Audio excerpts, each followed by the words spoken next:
I am always made new. Together. I am always made new. Behold, I make all things new. Together. Behold, I make all things new. That is the voice from within your beingness that's coming forth. But it requires something of you, and that is a generous heart, a generous spirit, a willingness to reach out, to get out of your comfort zone.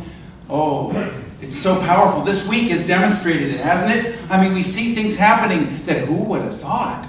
Who would have thought? And yet, do you remember when the Berlin Wall came down? Did they set up a sign saying, Berlin Wall comes down 4 p.m., be there? No, it was like all of a sudden it just came down.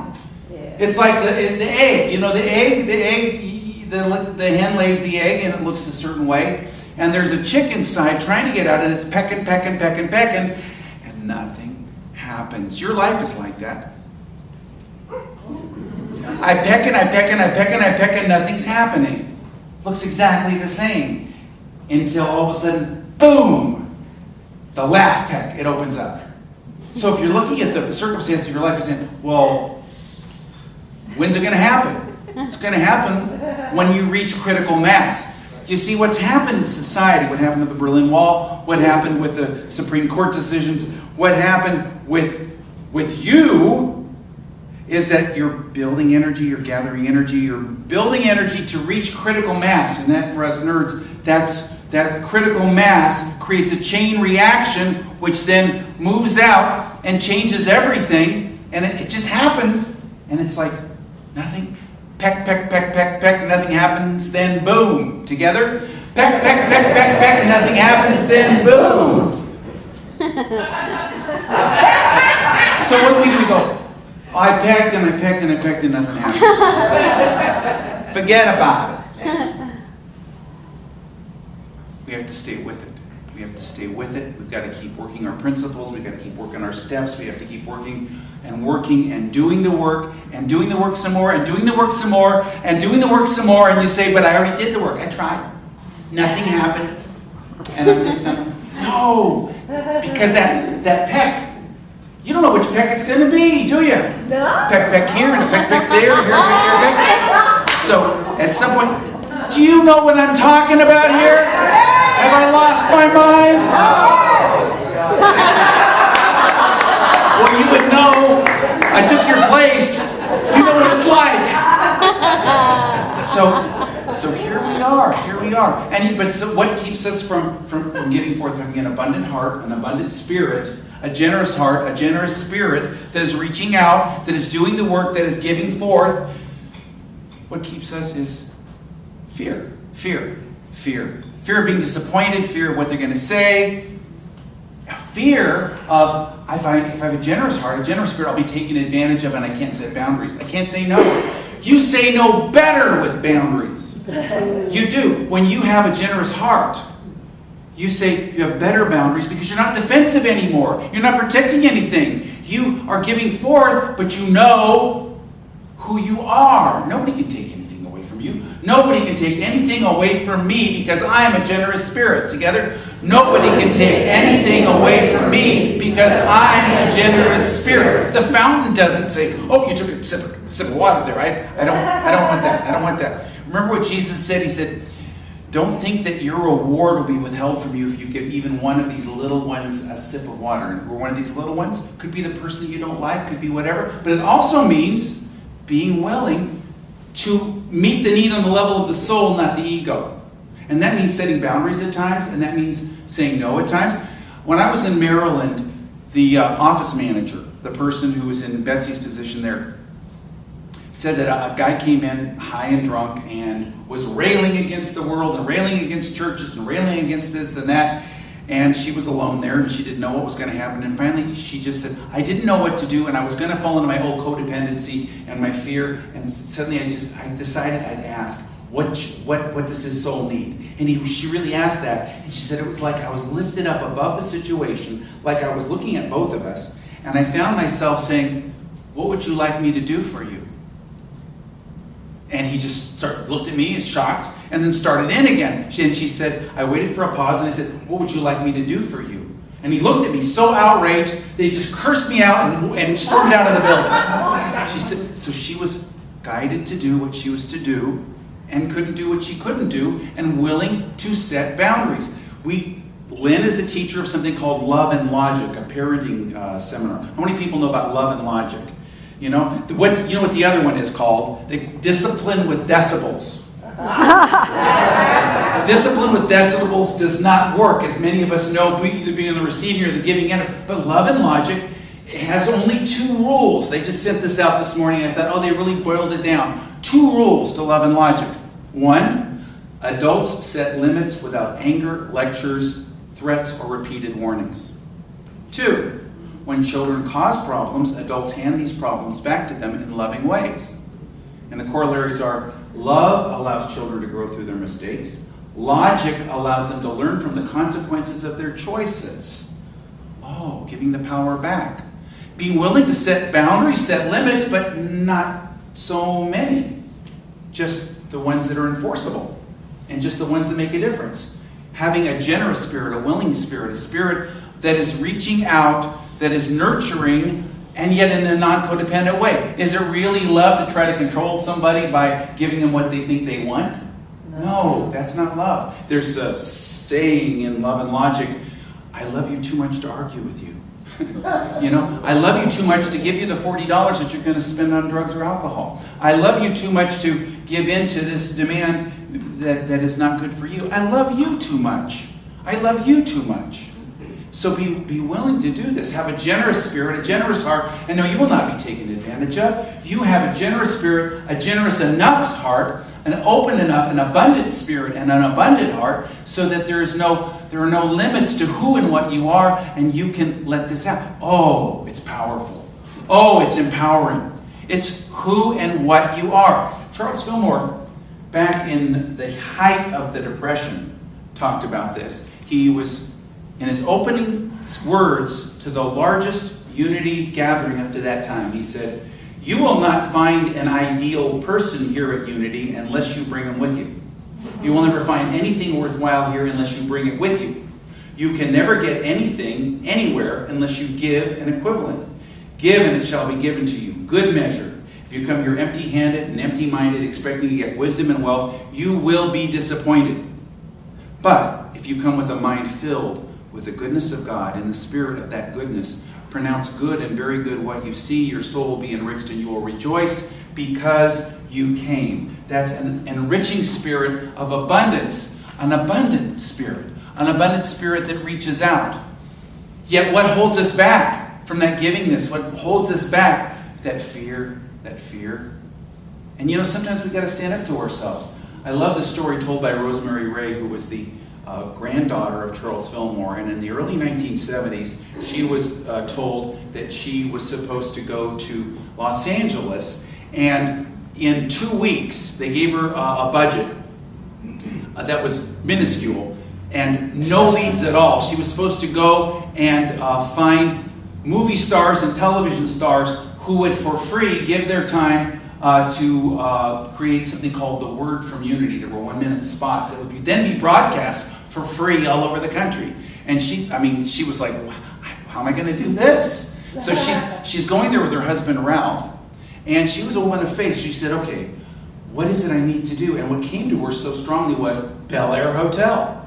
Bel Air Hotel. She didn't know what the Bel Air Hotel was, didn't know there was a Bel Air Hotel. Looked it up and found out that the cost for one night in the Bel Air Hotel was equal to an entire week's worth of her lodging budget. And she told her husband, Ralph, and he thought it was crazy. But she said, well, she didn't know what she was doing anyway, she might as well do it. So what she did was, they were checking in at the Bel Air Hotel, and there they were with a person behind the desk, and this guy looked at her and, just to make chatting, just said, and what brings you to Los Angeles? And she said, well, I'm from Daily Word magazine, and we're doing the Word for Today in Unity. He says, Unity, Daily Word? My mother, she gave me a free subscription.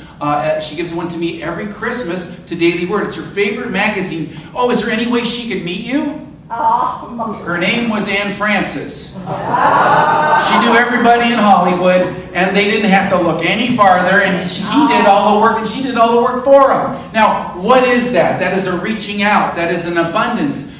Where in your life are you missing out on opportunities because you're holding on because you're crabby? No, crabby. Now, what does crabby mean? That means kind of in a bad mood? No. Crabby in its earliest meaning is like a crab. Crabbed. Crabby like this. Turned in on itself. I am not crabby. Together, I am not crabby because I have a spirit of abundance. Together, because I have a spirit of abundance. Reaching out, getting outside of ourselves. So you are in line at Julasco and you are reaching out. And they think you're crazy. And you don't worry about it. Because Jesus said, kick the dust off your feet. You aren't doing this to get a pay, to get a payback, to get anything. Well, I tried it and they didn't like it. It's not about anybody else. It's about being that abundance that you know how to be. Now, I know all of you are going next week to the Grateful Dead down at Soldier Field. Because I can tell you're a bunch of deadheads. We got one of them there, right? But the truth is, you know that reaching out of yourself creates a spirit of abundance. And my sister is an exemplification of that. I always talk about my sister, but she just reaches out of herself. I've shared about how she saw this sad-looking guy waiting for a table at a restaurant, and how are you doing? And try to cheer him up. She didn't know it was Joe Montana. And then he shows up at her work and with a Polaroid camera and Ronnie Lott and takes pictures and all these things. And they get invited to the Super Bowl party at the end of the year. I mean, it's the first year the 49ers won. But she was like, do you play football? Because people kept coming up and insulting him. And because they lost the day before, and he says, well, yeah. Well, what do you do? I'm a quarterback. They let you touch the ball? She said, yeah. She said, I'm sorry, this is lost on me. He says, no, I'm really grateful after yesterday. I don't want to talk about football. But there's a girlfriend. My girlfriend at work, she really is in love with some guy on your team named Mott or something. Ronnie Lott? Yeah. So they showed up a week later at her place. The CEO ended up coming down to help my sister's career tremendously. I'm talking about this because she was reaching out. You're reaching out. That doesn't mean you're in codependent enabling. It doesn't mean you're intrusive, but it means you got a spirit. You got a spirit, a generous heart. I have a generous heart. I have a generous spirit. I'm willing to reach outside of myself. I'm just gonna make that little bit of difference. And that's her spirit. When she went out on the town with a friend of hers, and there was a band there. It was called Crowded House, but they were playing under a different name, so it was in a smaller place. The guy said, I'm going to take a break. We're going to get some dinner. And she said, where are you going to eat? And he says, here. She says, the food's lousy here. The best place in town's a block away. Well, take us. She took him there, and then she took him all over town. And he says, you know the town. So she took him everywhere. Ended up meeting all these stars who wanted her phone number. She said, I don't know why they keep asking for my phone number. She told me the next day, because nobody's asking me on a date, but they all wanted me. They thought she was working for them. So they all called her up, and she ended up, last year she spent a week with the Rolling Stones. She's done all this kind of, she's a handler for all these rock and roll stars. How did she do that? She just reached out. She reached out. Now, I'm not saying that's what you're supposed to be doing, but I'm saying that it's amazing the changes that happen when you're willing to reach out and be of service. Be of service, the person in the third row, meeting the needs of the people around you, trying to, I remember when I heard Carolyn Mace on a tape, say years ago, and it wasn't a CD, it was a tape, so it was many years ago. She said, if you need $2 million and you're in alignment with your spiritual principle and there's $2 million, you will manifest $2 million. And she says, and don't think that's not literally true. And I thought, it's not literally true. Then Jane Elizabeth Hart was guided to quit her job as an executive at Unity, start the Center for Enlightenment, and she had 4 months savings. That's it. And her kids told her, please don't do it, Mom. But she did it anyway. And a guy who she prayed with hunted her down, searched her out, and laid enough on her so that she's going to, and it happened exactly as Carolyn May said. She's able to do this work in perpetuity. Why am I telling you this? Well, I'd like a couple $1 million laid on me. It's not about that. It's about, are you in alignment with spiritual principle? Are you giving service? What you need will be provided for you. That what you need will be provided for you. Back in the year 2009, I was out of work for 6 months. And afterwards, we were in a situation where, we didn't go out as much. Once a week, we'd go out to eat, whatever. And the kids said, after a couple of years, that they were grateful for that time because it taught them value. So it's not about materialism. So, and you may have ups and downs, but the reality is that you live in an abundant universe, and that universe will answer back to you in abundance, not always according to what you want, but according to what you need. You know, you're like the fish in the parable, the fish that's floating and swimming all over the world, looking for something called water.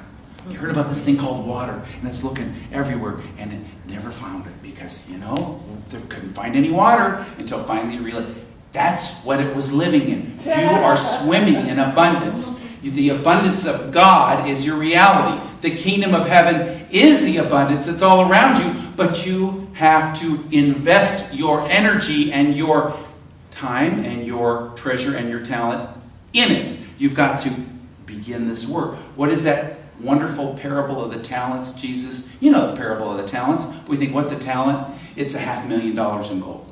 So there were 3 guys, and Jesus said the kingdom of heaven is like a master came back and gave to 3 of his servants. The first one, $2.5 million. The second one, $1 million. And the third one, $500,000, and said, invest it, and I'll be back later to see what you've done with it. And he showed up again, and the first one invested it, doubled it, it became $5 million. The second one invested it, doubled it, it became $2 million. The third one said, I know this guy is really hard, and he's going to come back, and so I'm just going to bury it. I'm just going to bury it. And he came back, and he said, well done, good and faithful servant. Well done, good and faithful servant. The third one, he said, what do you think? I mean, you thought I was such a hard guy. If you thought I was such a hard guy, you should have put it in the bank, get a little interest or something. He said, I'm going to take this away, and I'm going to give it to the one who has the largest amount, the $5 million. Why did he do that? And he says, the one that has an abundance shall receive an abundance, and the one that has not, they will be taken away from. Now that sounds terrible. It sounds like he's talking about inequity or whatever. No, he's talking about energy. It's a parable. It's talking about if you invest your energy, if you put forth in giving, if you go get a backpack today and give it to one of the kids, homeless kids in Des Plaines, you know, if you give of yourself, you know, if you become an usher, you know, just become an usher once a month. I'm talking about this not because we need anything. You know, nobody in this church burns out. Anybody in this church burning out? I asked Betsy. If anybody's been burned out in the first service, it's Betsy. She said, no, I'm not burning out. You know why? Because everybody is doing their part, doing their share, and we don't believe in burnout, but we believe in giving and receiving. We give proportionally. We do whatever. And so what I'm telling you about is being in that abundance, getting outside of yourself, being willing to do something and back up your profession with your action, with your processes, with that which you're doing. But it takes moving out of that lack and that limitation, that crabby attitude, turning in on itself, opening up. I was really crabby in the year 1981. I'd gone through a divorce and my dad died, and I was crabby and I was unhappy. And I got a friend of mine, we went to the Beverly Hills Hotel, not the Bel Air, another one, and we walked around, and everything I saw, I said, and he did it too, I said, I own that. That's mine. I own it. Why am I just saying that? Because I wanted to get out of my lack, out of my limitation, out of that crabby attitude. And in so doing it, now, what does that mean? I own it. It doesn't mean like, you know, these are my flowers. You know, it means I appreciate. It is part of me. I own the whole universe. It's the water in which I swim. It's not about material things. It's about a spiritual attitude, the attitude of giving and receiving. This chapter, this is the 6th chapter of the book, Positive, what's it? Prayer? Power Positive Prayer. I was going to say Positive Power of Prayer, and it says, that didn't sound right. So the Power of Positive Prayer is about the law of giving and receiving, extending yourself, which is expressed as the law of tithing, which is really a practice that those who want to be in the flow practice. And I want to share with you what Charles Fillmore said. He said, if you give 10% to your spiritual source, your good doesn't just increase by a factor of 10, but by a factor of 100. And the same week I first read that, Sir John Templeton wrote a letter to my church, and in that he quoted he wrote these words. The world says that if you have 10 apples and you give one away, you have 9, but my experience tells me that if you have 10 apples and you give one away, you get 100. And that was from his experience, and he's Unity's greatest benefactor before he passed on a few years ago. But I'm sharing this with you because this is But the thing that holds us back is fear. We say, well, I can't do that. I can't be that person. But my sister, she just let it fly.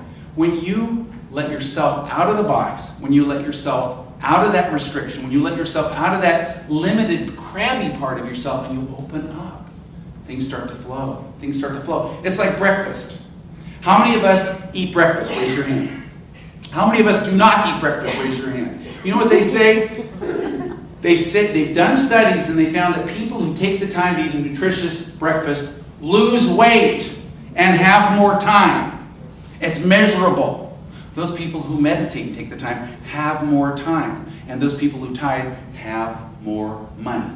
And I've been in many churches, and every church but one tithe, and that's the only church that had financial problems. That doesn't mean that you don't have ups and downs and difficulties. What that means is you get through them with grace, and there's a reason for what you're going through, and you're learning from it. So it's a powerful, powerful thing. During this 4-week series, which is on the power of positive prayer, we're initiating till the end of the year something called the Unexpected Income Program. And in it, there's a prayer. If you do it twice a day, and you sign up for it out on the table, out in the lobby, and take the book with you when you turn in your form, things start to shift in your life. There was a woman in my last church, and I never got her name because she'd always come up, say it real fast, and then disappear. But every week, for about 3 or 4 weeks, she'd tell me about something new that happened, and it ended up being $250,000. She said, this just keeps building and building and building. Again, it isn't about physical things. It isn't about material things. It is about moving with a spirit of abundance, a spirit of good, a spirit that cannot help but give because it is a giving spirit.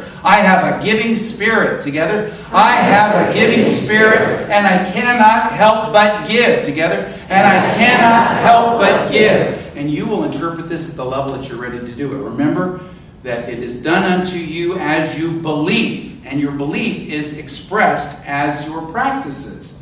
Faith is the abundance that you express. And what did Paul say? Faith is the substance of things hoped for, the evidence of things not seen. Faith is recognizing in your heart of hearts that you are swimming in the ocean of substance and abundance. And Charles Fillmore said, faith is the perceiving power of the mind that will shape substance. And that perceiving power of the mind is that generosity of spirit that is moving through each one of us. It's a powerful thing. There's so much about this subject. It's so rich. You know, I love that little story of the woman who was in that 4T class, and I was teaching it, and she had a 2-year-old, and she'd say, I am prosperous 200 times a day, and I am prosperous. And they'd say this affirmation, and the mom said to the little girl, do you understand what that is? Wondering what's going through the kid's head, and the kid said, yes. Well, what does it mean? Cookies. And the next day they were at Jewel Osco, and they were going by the bakery, and a woman called out and says, do you allow your children to eat cookies? And she said, yeah. She said, oh, we baked too many today, and brought out a bag this big, handed it to the 2-year-old. Who was not surprised? Right. Now, it is done unto me as I believe. Together, it is done unto me as I believe. All things whatsoever you ask for in prayer, believe you have already received them, and you will. But it isn't a passive thing. It isn't just sitting back, going to a class, taking notes. It's about putting yourself into the flow, putting yourself into the stream. I'm supposed to shut up. We're supposed to move into this right now. So let's open our hearts, open our minds, and just imagine that you're uncrabbing yourself. You know, you're opening up. Your claws are opening up, and you're becoming open and spacious. You have an abundant heart. You are an abundant spirit. You are an enriched spirit. You're a flowing spirit. You are a giving spirit that is open to receiving as well. And just imagine yourself opening up, becoming more spacious. Your mental arms open wide to give and receive. Moving out of any limitation that you seem to be holding on to. Any sense or restriction that there is lack or limitation. Move yourself into this space of abundance. Open your heart and just feel your heart opening, reaching out with abundance, with generosity, with an abundant spirit. And place this generous spirit on whatever in your world needs it, in silence.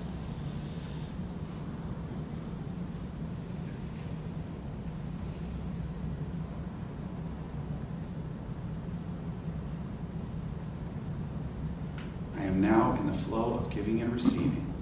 Thank you, God, and so it is. Now take a deep breath and let it out. Set aside all your papers. And take another deep breath and let it out. And open your hands. Open your heart. This is a time of abundance, the spirit of abundance. Abundance. I have an abundant heart. Feel your heart swelling with appreciation and gladness for the benefits received by others, by yourself, by all humanity. Swelling. Lift it up. I open my heart to abundance. I have an abundant heart. I have a heart filled with gratitude. I give forth my abundance, my light, my blessing, my peace. I let it swell up. I let it move, and I feel this movement of spirit within my heart. I have a grateful heart.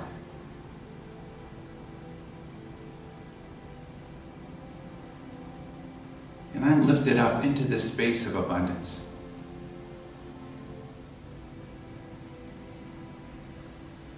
A place where I experience gratitude, an increase of good. I appreciate. I give my love. I receive my love.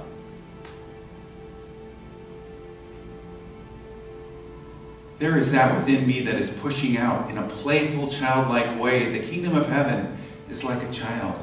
And this exuberant spirit is pushing out through my heart. I am the abundance of God expressing. I have a generous heart.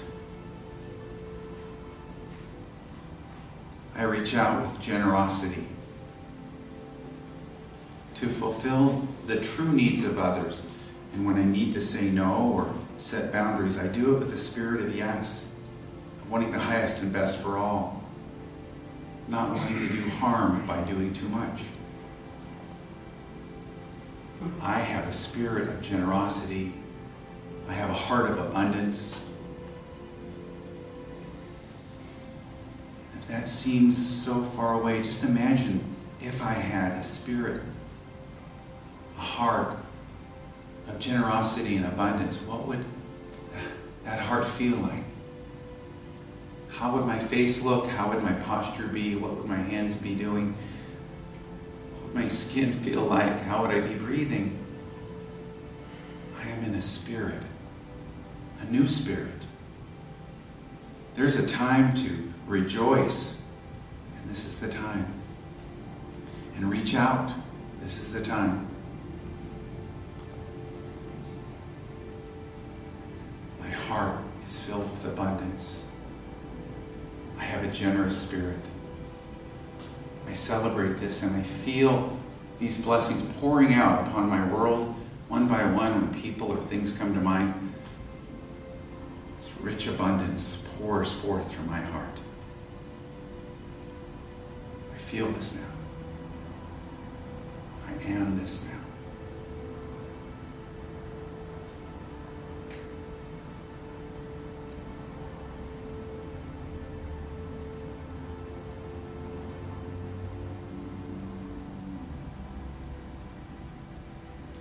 I am this generous heart of abundance.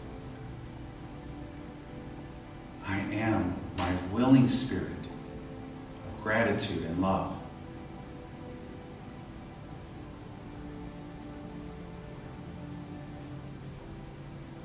I am open. I am receptive. As I am giving forth this energy, I am open to receive. For it is only in giving that I receive. And so it is.